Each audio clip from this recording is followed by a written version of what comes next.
What is up, everybody? Keith Jameson. I go by Gator Guy 231 across the DFS industry. Here to talk about the third place game, Croatia and Morocco. Sorry, this is getting out late. Hell of a day.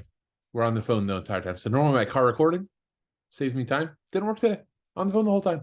So anyhow, let's just jump right into it. Going to go over the classic slate very, very briefly as well. Give you my thoughts on Argentina and France as well for you to build there. So like, subscribe, comment to the video. Let's roll in. I'm going to just share the screen so we have the lineup that's predicted for Croatia and Morocco. I know a lot of people think that there's going to be a lot of rotation. If you look back to a lot of third place games, there's not. There is still a couple $1 million for the federations up for grabs, tons of fans. And these are two very, very small countries. Croatia, obviously, they were the runner-up in the World Cup last time. Third place is kind of a bummer, but third place is still third place. Still the final game. So does seem like most likely the teams are going to run out their full players. And obviously for the Argentina, so I want to quickly go to Classic before coming back here. Argentina and France are going to as well. I'll just say this. I will not be shocked at all if there's a lot more DFS goodness, meaning the guys that we want to target in this game, Croatia and Morocco, than we're going to get in France and Croatia, and France and Argentina. Obviously, France and Argentina, there's going to be two locks. Messi, Griezmann. Griezmann, monopoly set pieces. Messi, Messi.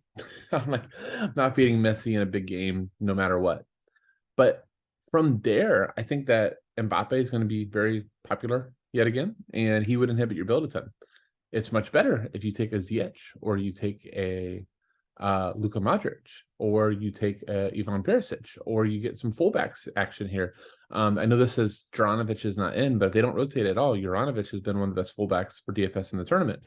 Sosa can get forward, especially if Morocco is playing a little bit on the counter. Hakimi, we saw even versus Mbappe, had a great game. I can't say his name right. Why do we call him YAA? YAA, left back for Morocco, is an attacking left back and very, very cheap. So there are plenty of options here. I definitely don't want to just wait on France and Argentina, where the reality in the game from a DFS floor at that game does not have many goals, which I do not expect Argentina and France to have many goals. It feels like a 1-0, 0-0, 1-1 type of game. I don't see multiple goals. The floors stink. Theo Hernandez crushed last game, but from a floor perspective, he did not. I don't really want to go after him when we know that Deschamps is going to be bunkering. So yeah, I'm much more interested in this game. So let's just talk about from a showdown perspective. Start with Croatia. If in Luka Modric is a lock, I'm taking all their set pieces. It will be on PKs. He has not had a goal or assist in this tournament. I think that changes if he's in. This is his final international game. Buy into the romance. Buy into the greatness of Luka Modric. Probably my favorite captain play here. I'm sure he will not play a full 90. I'm assuming if they have a chance, they will try to get him a send-off. I would love to see him get a PK. That would be awesome. So, love Modric. I think Perisic is an incredibly strong play. He's probably clicked to. Then the fullbacks, Sosa or Juranovic or Stanisic, or if it's not Sosa and it's Perisic, all of them are attacking. Love all of them. That's probably where it kind of ends for Croatia. Meyer could take an occasional set piece. He does for his club. Vlasic has been okay. Strikers have just kind of been goal dependent. Morocco has a good defense. I think where you want to attack these are kind of the wingers, set pieces, guys that are going to cross the ball. Kovacic for a punt play has been great all tournament. So I think he is there as well. And then I think Livakovic will catch some steam in terms of classic really kind of being the goalie of the tournament in a lot of ways. So I could see him having a strong send-off, all sorts of rumors of going to a bigger club. So even in showdown, if you think Croatia wins this game 1-0, I think this is kind of like a 2-1 type of game. It feels like, even though Morocco's defense is good, I could see Croatia scoring 2 here. That's my prediction, 2-1. Livakovic will be in play. All right, on the Morocco side, 3 plays, with 2 of them being half plays. Ziyech and Hakimi both are elite plays. Ziyech taking monopoly set pieces, been really good lately. Funny enough, he does better when they're behind.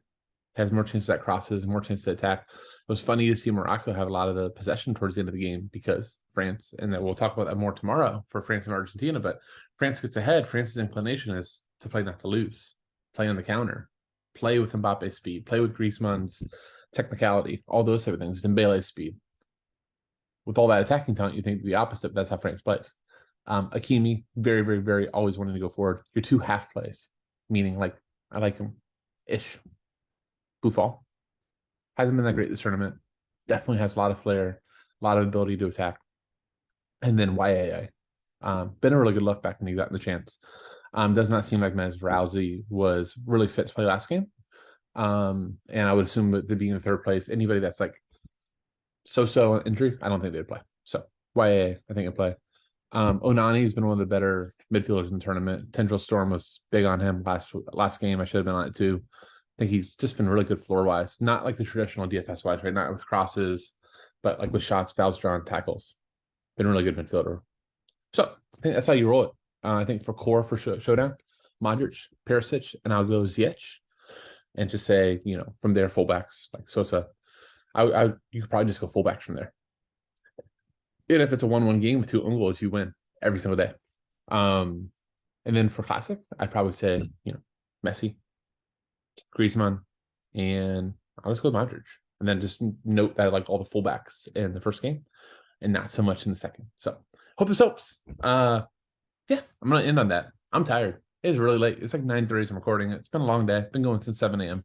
So I'm gonna possibly grab a drink, get some sleep, be ready for some awesome soccer in the morning. Again, if you enjoy these videos, enjoy the whole tournament, you're not gonna miss a sleep. Only got one left. Then I can say 100% previews for the World Cup. But if you've enjoyed these, again, best way to think, like, subscribe, comment to all the channel. Make sure you're hanging around. I do all the EPL and Champions League slates on this channel as well. So, all right, thank you guys, and see you.